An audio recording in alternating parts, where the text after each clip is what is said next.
starting right now on ABC's This Week. Boiling point. Turn around and go back! Children and mothers pouring across the southern border. We go straight to the front lines of this rapidly unfolding crisis with the head of the Border Patrol and the governor whose state has been most affected, Rick Perry of Texas. Then, on the brink, 4 teens killed, threatening to set the Middle East tinderbox on fire. We're on the ground with the breaking details. Plus, 2 hotly debated laws on marijuana and guns taking effect this week. Will they put families at risk, and could they be coming to your state next? From ABC News, This Week with George Stephanopoulos begins now. Good morning. I'm Martha Raddatz. As we come on the air this holiday weekend, we're tracking 2 big developing stories. Overseas, where overnight Israel launched airstrikes against targets in Gaza amid fallout from a series of killings of Israeli and Palestinian teenagers. Many fears this morning that the region could be plunged into war. We'll get to that in a moment, but first to the southern border, where that immigration crisis is deepening. And this weekend, more arrests in Murrieta, California, where protesters from both sides of the debate continue to clash over buses carrying undocumented migrants to new detention facilities.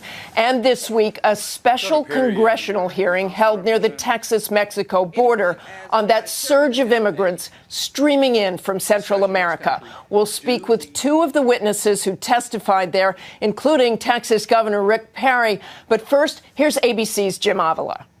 The humanitarian crisis on the border now ripping at the fabric of American society.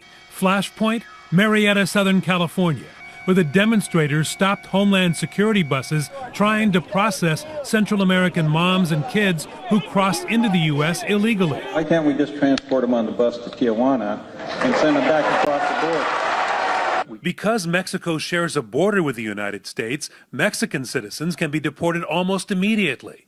That's different from children from South America.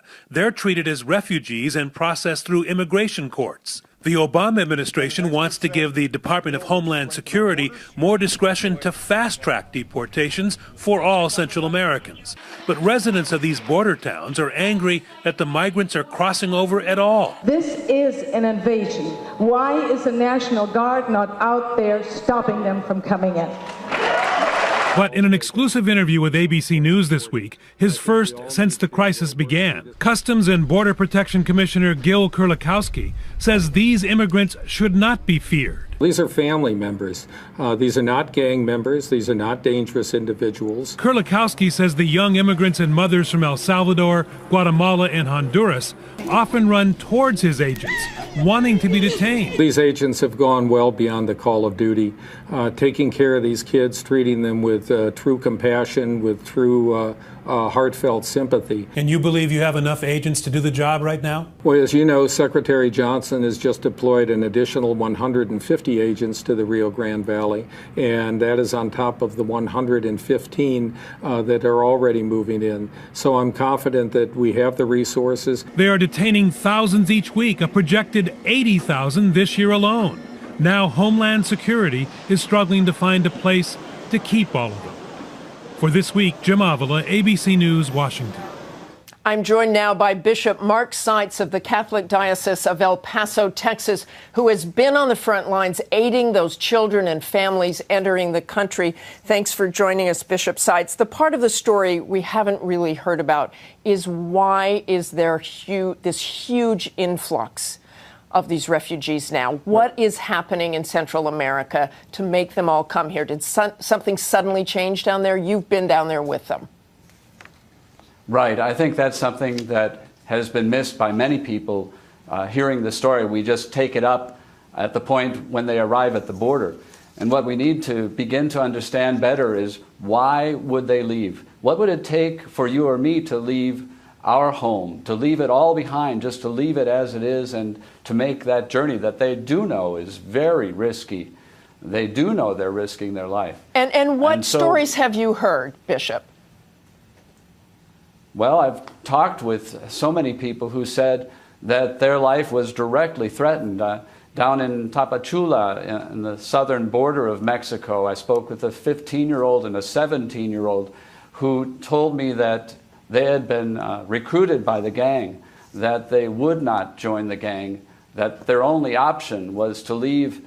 And even though they were being deported from Mexico back to Honduras, to San Pedro Sula, the most dangerous city in the world, they would not stay. They would make another attempt because they felt that to remain would mean their death. Well, do you believe that they are coming here because they believe they can get in and that things are different and that they will be welcomed here? I think a helpful analogy for me is a house that's burning and people at the windows ready to jump. We can say as many times as we want, don't jump. Help is coming. But if the flames begin licking at their backs, then they're going to jump and they'll look for the safest place to land. And that, I think, is what's happening. Many of them do know that in the United States there are people who would receive them, and that's where they go. Now, at the same time, Bishop, we should point out that tell me what asylum you would claimants- say. Tell me what you would say to Governor Perry. You know his feelings on this. Well, I'd say to Governor Perry, I know that he is a compassionate man, and I think we need to tune into that side of our personhood. We know that there is great concern about people coming to our borders.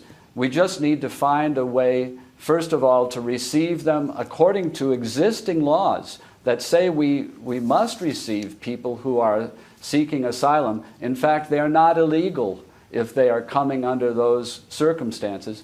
And we need to look at the root causes also and see what we can do as a country to help the situation in Central America. Okay, thanks very much for joining us, Bishop.